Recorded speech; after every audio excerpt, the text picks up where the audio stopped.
Dôchodkyňa, ktorá takmer každý deň búcha plechom a železnými tyčami na balkóne, tvrdí, že inú možnosť nemá.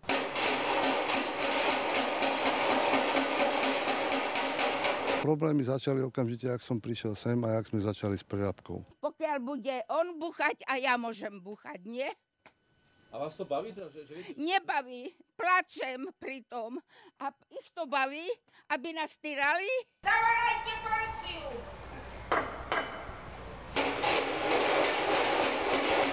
Nevie zniesť to, že oni si dom prerábajú a ona nemôže. Ona na to zrejme nemá prostriedky, ale proste znepríjemňuje život potom ona všetkým. 79-ročná dôchodkyňa nám potvrdila, že od rána do večera búcha len preto, že si jej sused začal prerábať dom. V radovej zastavbe sa toto nesmie robiť. Však oni nás doslova týrajú tým vrtaním, búchaním a prachom. A vy netýrate tých ľudí, keď búchate tým plechom? Nemám, však polícia tu chodí. Bolo ich tu 500 policajtov. Prečo neurobili poriadok? Dôchodkyňa už pol roka svojim búchaním znepríjemňuje život všetkým navôkol.